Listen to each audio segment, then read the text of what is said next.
Hello and welcome back to the podcast. We're going to talk all about vitamin D. We are not in an epidemic of vitamin D deficiency. That is nonsense, okay? We're going to go there. Um, I've been speaking about vitamin D since 2021. Back then, when I would post about it online, I'd get crucified. Now, when I post about it, a lot more people are curious. A lot more people agree. A lot more people cheer on my posts about vitamin D and say, yes, I'm so glad you're speaking about this. So I think very slowly the tide is changing. I'm going to be having on the podcast a couple of Stanford professors who are going to talk about vitamin D as well. I only found out about these professors about a week or so ago, and I was cheering when I heard them on a podcast because they were speaking out about D as well, and sort of the same line as school of thought that I've got with D.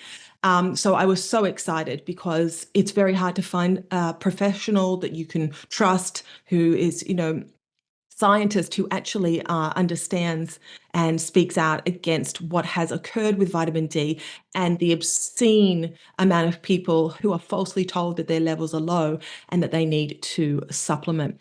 I want to just tell you my favorite quote from Mark Twain, which is a quote that I live by, and it goes like this: whenever you find yourself on the side of the majority, it is time to pause and reflect. That is very much what I do. Don't be a lemming. Don't follow the crowd because that's going to lead you into trouble. Did we learn nothing from COVID, right? Always think critically. Always look in the opposite direction when the vast majority of people are looking in one direction. You don't want to be like the vast majority of people.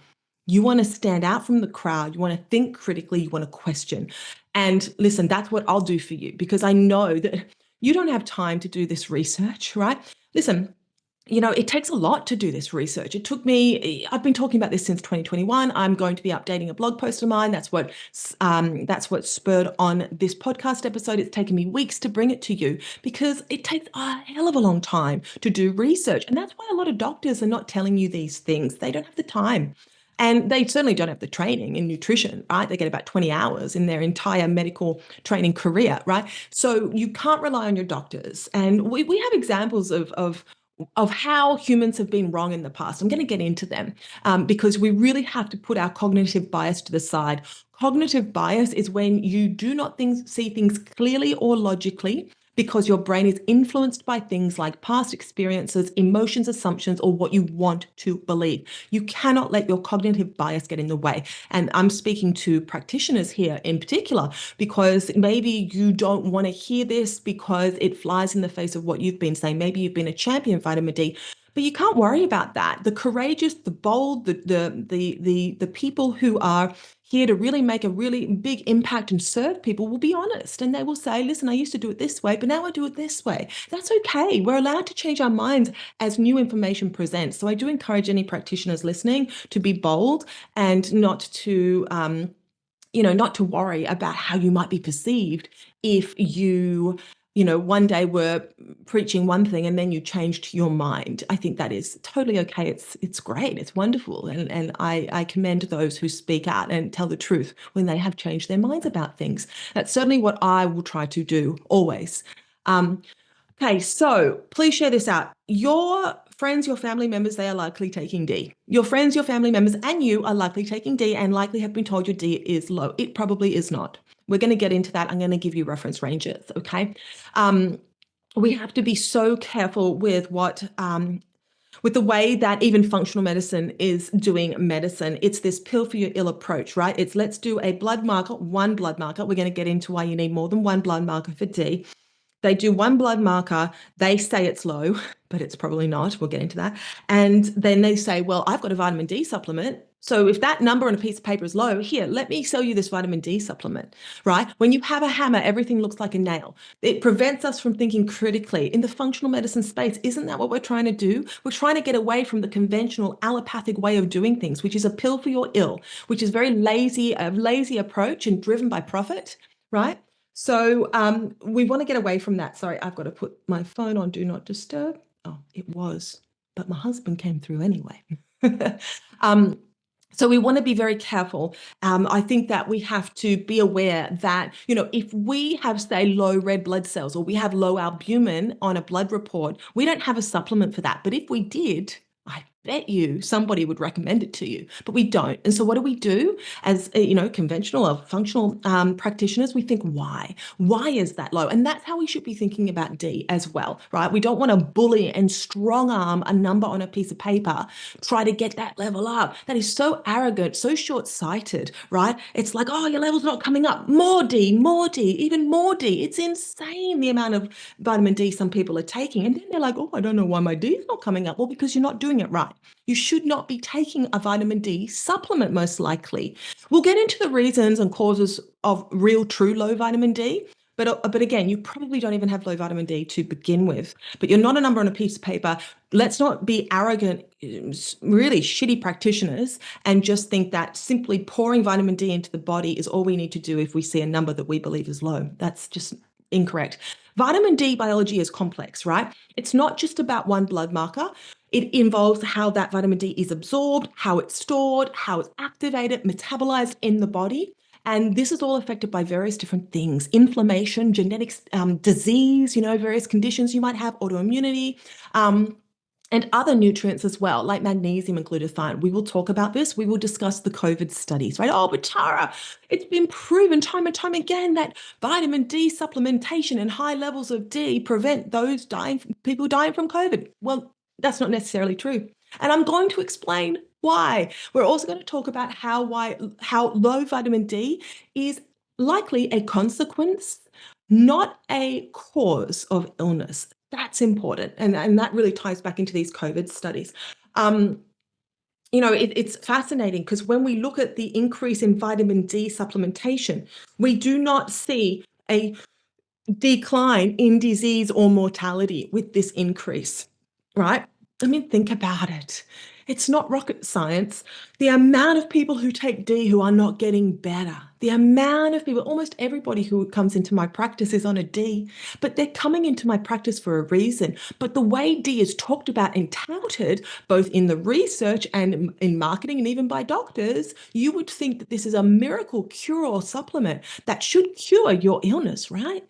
But so many people are taking it and they're no better off. They're no better off because you probably shouldn't be taking it. Okay, so just to paint the picture, right? How could a whole industry be wrong about D? How could this possibly be the case? Well, we've been wrong about a lot in the past. I'm going to read out some ways that we have been wrong. Smoking can reduce stress, right? Doctors used to say, hey, take up smoking. That's going to help your stress, and it's even going to help your throat irritation and your asthma, right? Sugar is harmless. We've been told that in the past. HRT causes cancer. We've been told that in the past. We've been told that infant formula was superior to breast milk. We've been told that mercury is a great medicine and has been used accordingly. Lobotomies for mental health. DES for nausea in pregnancy for pregnant women caused incredible harm to the offspring. Same with thalidomide, caused deformities in the offspring. And electroshock therapy. I'm sure we could come up with a ton more. Hopefully that's enough to prick your ears up and make you think, oh, wow, maybe we're all wrong about D, right? And then I want to hammer home this point. Consider that we are in our infancy, really, when it comes to understanding nutrients and the human body. Vitamin A was discovered in 1913, vitamin C in 1932. In 1936, magnesium was recognized as essential for human health.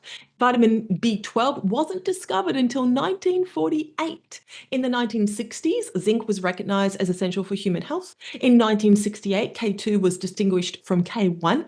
It wasn't until 1973 that vitamin D receptors were even discovered, right? 1973. In the 1980s, estrogen receptors were found in the brain. We now know that estrogen plays a huge role in preventing dementia and Alzheimer's, right? That's why we like to replace our estrogen when we start to lose it. In 1988, leptin, the satiety hormone, was discovered. In 1998, ghrelin was discovered. The estrobolome wasn't recognized until the 2000s. And in 2014, melatonin receptors were found in the gut and the ovaries. My point is stay curious, stay open-minded, don't follow the crowd, use critical thinking, and remember to be humble because we are learning new things about the human body, about nutrition, about genetics every single day. Never think that the science is concrete, solid, and complete. Let's talk about the issues with vitamin D testing. So we're going to talk about the issues with vitamin D testing first. You cannot trust your vitamin D tests. We're going to talk about reference ranges, how low vitamin D is a consequence, not a cause of illness, the risk of supplementing. We're going to talk about whether if you truly are deficient, what that could be due to. Okay. So what are the issues with vitamin D testing? So first of all, this is hotly debated in the scientific literature. That should give us pause. When the scientists are out there saying, hey, there's a lot of limitations with the way we're testing D. We don't have a foolproof way. We might not be getting the full picture. We should listen to that. We shouldn't just believe that that one marker that your doctor practitioner has run is definitively telling you what's happening with your D, because it's not. Okay. And remember that the scientists are not debating a lot of other markers, right? I talked about RBCs and albumin and many others. TSH, they don't debate those. They know that they're good markers, but they are debating D. We should stand up and listen if that is the case. So standard serum testing is not accurate. Many researchers are looking for a better way to evaluate D. And again, if you have not got your blood test beside you, pause this, go and get your blood test so you can see the reference ranges. You're going to have some jaw drop moments for sure. So what you'll see on your blood work is 25-OHD. That is the storage form of D. You probably don't have 125, although more and more people are running this, you might, but you probably only have 25-OHD. You really do need to have both those markers. They're still not completely foolproof and accurate though. So vitamin D, to understand the issues with testing, and we will not get too technical, but vitamin D comes in two main sources. You've got D2 and D3. And D2 comes from plant-based foods and dietary sources, fortified foods. D3 is synthesized in the skin, comes from the sun, exposure to sunlight, and in animal-based foods and many supplements. Now, D enters the body from whether it's the food or the supplements or sunlight, and the liver converts it to 25-OHD. It is hydroxylated. That's what that OH is. It doesn't matter. You don't need to worry about it, but just know that it's not as simple as take nutrient in, body use nutrient. No, it needs to be metabolized, transported, changed up. It's not as simple as black and white. Nothing in the body is. It is an incredibly complex beast. So D enters, liver converts it to 25-OH via hydroxylation, right? And then this 25-OH is what you've got on your blood work there. Well, that is storage. It is not active, which blows my mind. Why are we not looking at active? It's like when we think about the thyroid, we don't love to look at total T3, especially not alone. We look at free T3.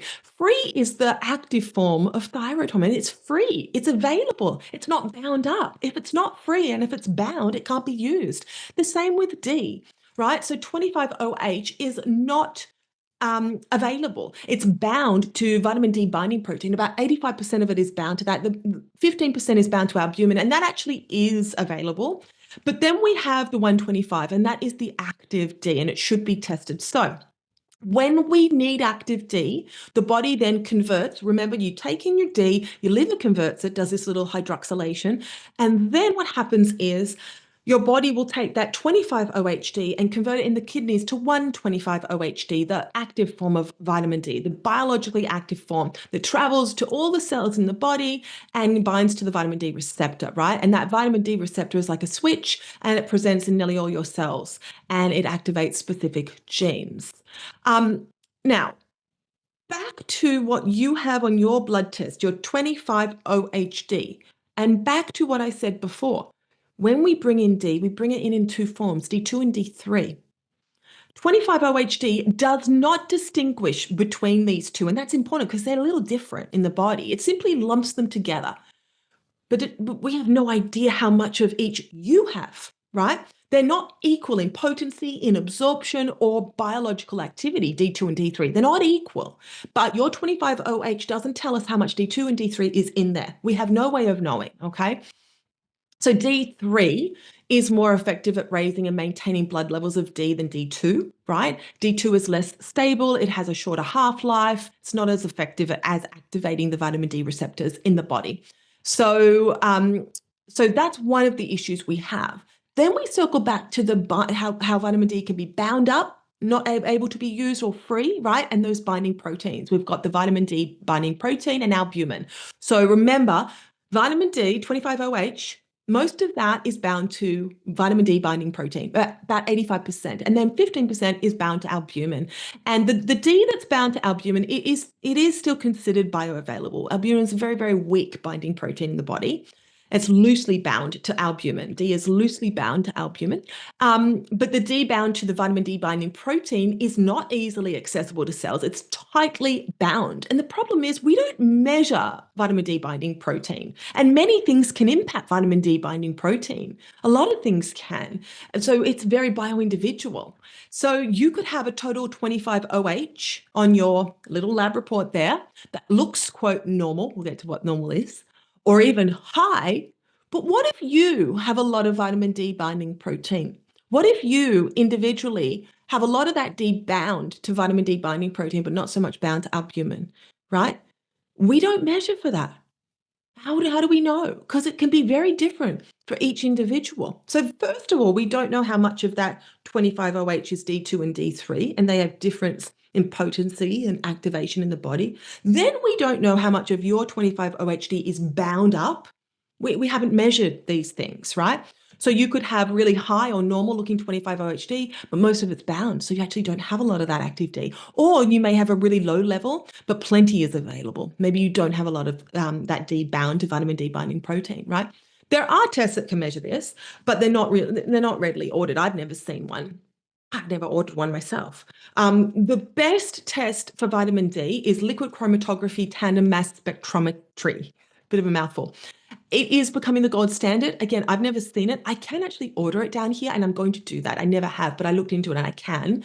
And it provides much more specific and reliable results, right? And it will differentiate between the D2 and the D3. But again, it's not typically run. So you might want to ask your practitioner, but it's not typically run. Even the vitamin D technology can be a big problem, the researchers are saying. Some tests have been shown to report artificially high levels of vitamin D, and this can happen because some testing methods, they may accidentally detect vitamin D metabolites instead of D. And these are just substances that look like D, but they're not D, right?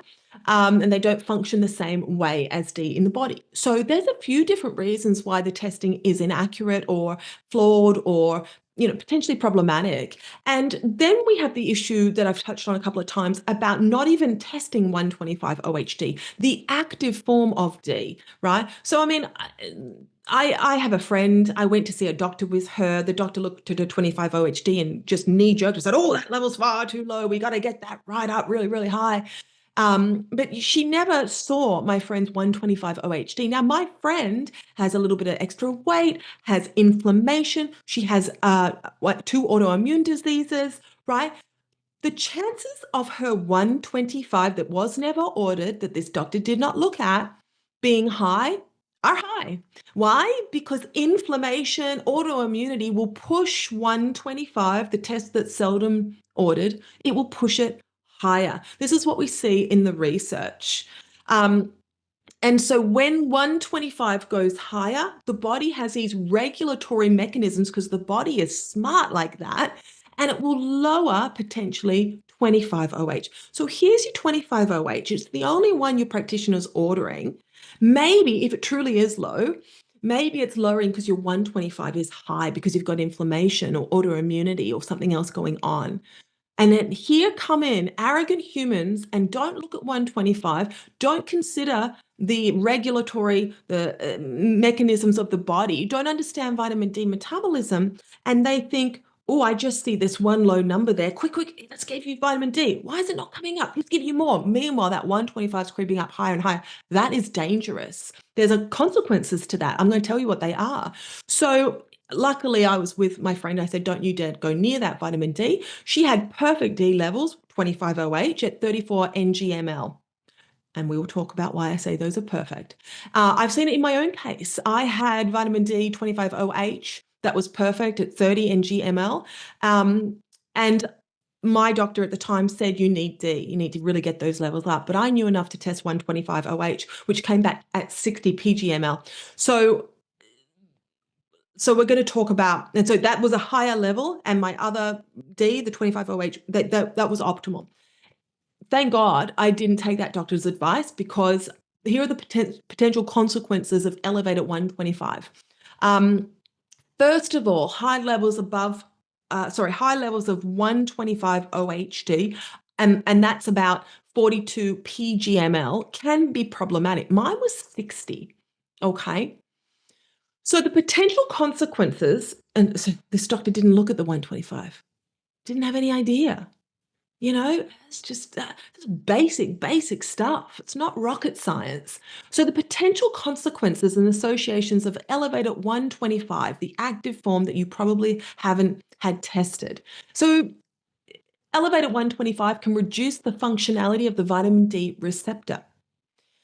Additionally, vitamin D toxicity that leads to hypercalcemia. So one of the major roles of vitamin D is to increase absorption of calcium in the body. And this is why we don't want to play with D if we truly don't need it. So what we've seen traditionally is that vitamin D toxicity that leads to this hypercalcemia is considered likely when the level of 25 OHD, the storage form measured in blood, sorry, my notes just went a bit wonky, let me find my number, it goes above 100 or 150 ngml. And these levels have been used as a reference point in major health bodies. Sorry, I'm confusing everybody. So that's got to do with the storage form. I digress. My notes were a bit messed up. So elevated 125, what are the consequences? Let's just circle back. They can reduce the functionality. It can reduce the functionality of the VDR receptor. High 125 OH can stimulate bone breakdown. Bone breakdown, that is certainly not what we want, especially in perimenopausal or menopausal women, right? So you've got this high 125, your doctor's not testing it, they're only looking at 25. 25 OH is your storage, 125 is your active. You've got high 125, like I did, even though my doctor said you need to take D, but it can stimulate bone breakdown and lead to calcium depositing in soft tissue, right? Remember I said one of the main roles of D, increased calcium absorption in the body. Calcified arteries, you don't want that, right? You don't want calcium depositing in your soft tissues. We have ample evidence to suggest elevated 125 OH can lead to bone loss, like I just said. And it inhibits the production of 25 OH in the liver. And I said this before, when you've got one high 125, the body is not going to elevate that 25 OHD. So all these people trying to get their 25 OHD up because a number on a piece of paper says something and they're ignoring 125, you might be working directly against what your way smarter than you human body is trying to do, right? If you've got a lot of 125, there's this compensation that happens, this regulatory mechanism in the body. And the body is going to go, we don't want to increase 25. We've got plenty of 125, right? So it's going to downregulate that production of 25 in the liver. And then, as I said before about my friend, hypothyroidism, PCOS, autoimmune diseases, celiac disease, often present with higher 125. Now, what's interesting in my case is when I did those Ds, the 125 and the 125, and my doctor said you need vitamin D, but I saw the 125 and knew I didn't. What I didn't know that was probably brewing behind the scenes was Hashimoto's, which popped out once I got, and I'm going to do a podcast episode on this. I got really sick. I had COVID, wasn't so sick with COVID, but then about a week later, I went away to Bali, and then a week or so later, I then got influenza A, was really, really sick. And I always had these thyroid antibodies hovering at about 10 or 11, not so bad, and then they jumped up. So I'm going to explain why. That's very well established in the research. When you get a trauma, when you get COVID, flu can stimulate a autoimmune, especially with Hashimoto. So I'm going to do a whole episode about that. So that was probably what was brewing behind the scenes with my elevated 125 at the time. Okay, so you need both. Right? You still can't really trust like I said, and I went through, I won't go through it again. You can't really necessarily trust the markers, but you definitely want both markers, 25 and 125. Now, I'll also give you a little insight. We're going to talk reference ranges now. So one of my mentors, he's brilliant. He looked at about 200 scientific papers when it came to D, and he did a lecture on D. This was back around the time when I don't remember what got me into questioning D. There's usually something that spurs me on. I don't remember what it was, but I wrote my blog post on D, and then he came out with a lecture on D, and I was looking at it through sort of half closed eyes, hoping that I had interpreted the data right. And thankfully I had, because he really concurred and definitely brought up some more points that I wasn't aware of. But he was saying that if someone has enough 25 OHD, even if their total 25 OHD is, wait for it, only 15 ng/ml. So if you have your 25 OH at 15 ng/ml, but you have elevated 125 OH, then 15 ng/ml may be perfectly adequate, especially if you're healthy, you get outside, you get enough sunlight, right? You're generally a healthy person. 125 OH is an important marker that you probably haven't had run. I am not a medical professional, and the information provided in this podcast is for informational and entertainment purposes only. I do not have access to your individual medical history or circumstances, so the content discussed here should not be considered as medical advice. Before making any changes to your diet, lifestyle, or considering the use of supplements, please consult with a qualified healthcare professional or your doctor to ensure it's safe and appropriate for your specific situation. Any decisions you make based on the content of this podcast are at your own discretion and risk. Thank you for tuning in.